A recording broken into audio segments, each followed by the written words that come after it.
frog's favorite summertime treat? I don't know. Hopsicles. When do you go at red and stop at green? I don't know. When you're eating watermelon. Okay, some summertime jokes for us today. And yes, it's Don, And Gina.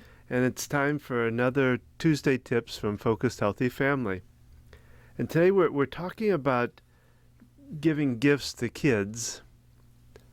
And, I remember for us, even as a child, sometimes we'd get a gift and the box that it came in was much more fun to play with than the gift itself.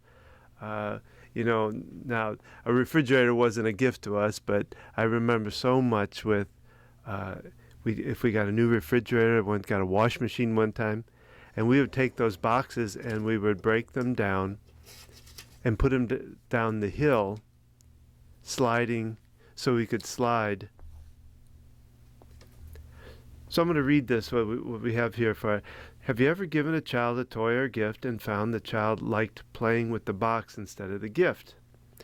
The idea here is that it is not about the toy, but the fun and joy that they get from play. In the same sense, a child gets more joy out of your time spent with them versus what you give them as a gift. Your time spent with your child, of any age, is worth more than gold. For some reason, that makes me think about, I used to let my kids play with the pots and pans.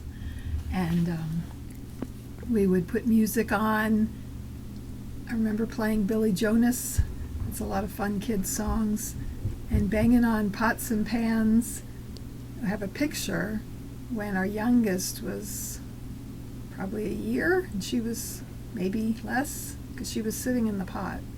And the other kids that would be tough now. were on the floor. I would put pots and pans, plastic containers in the shelves down low and allow them to just play with things. They experiment. Yeah. And to this day, our youngest still likes to experiment. She's up right now trying to experiment with how to make tea using milk as a base first. Yes. So it'd be interesting to see what that comes up. But I'll get to enjoy that. she loves to play, and it's something that we both believe in too, that play is such an important part of a young child's life. And exploratory play, Mm-hmm. creative play, unstructured. Yeah. Having things like boxes, old containers, taking your recycle bin and allowing them to create something. Well, taking a blanket and making a fort on your couch, Another fun one. So and I think that's something we're losing a little bit as a society, because we're putting kids in wanting to do school stuff at very, very young ages, learning to read or whatever.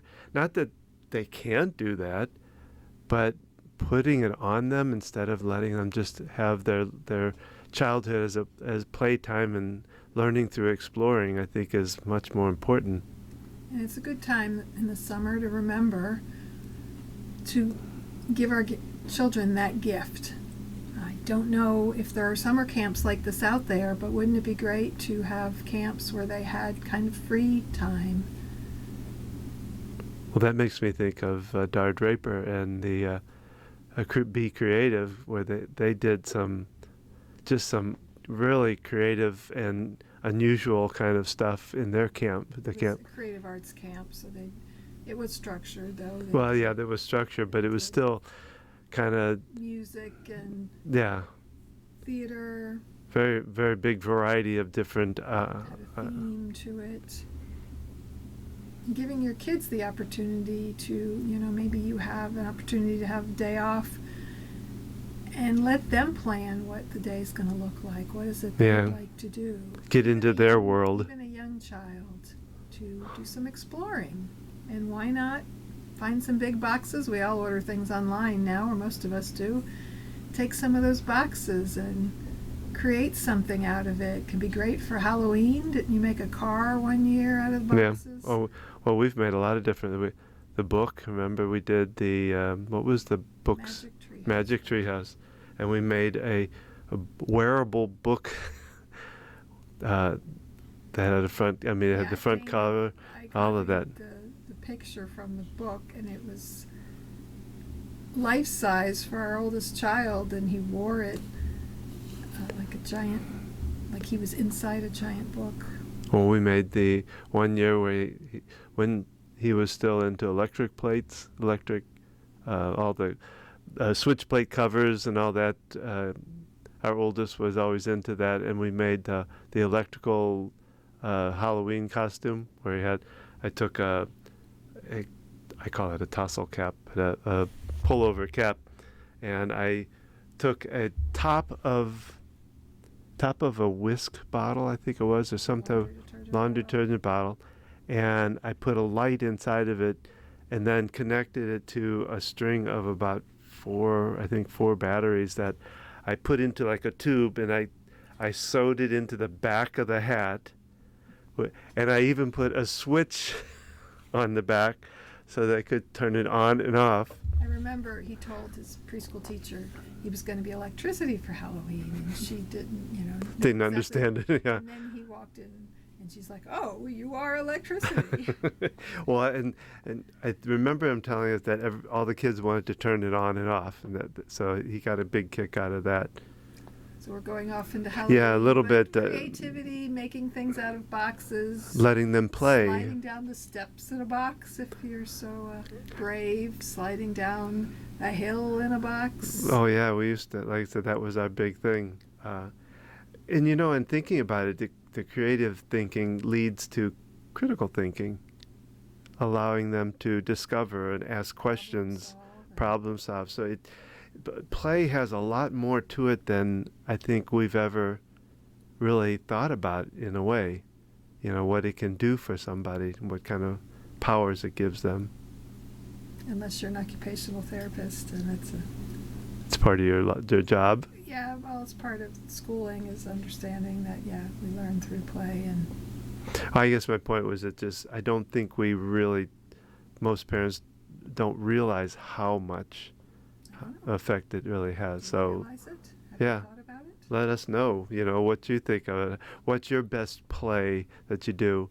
The other thing I wanted to bring up is also the idea of letting a child play on their own too. That even if you can't, it's okay that they have alone time to play, because that's their time of being able to explore on their own and come up with their own thoughts and with it. So alone time is good, as well as giving them the time with them, letting them lead. I did a whole course on, they have a name for it, something floor time, and it's basically getting on the floor with your child and letting them lead. Oh, actually, there's a therapy. There's a floor. Yeah, that's true.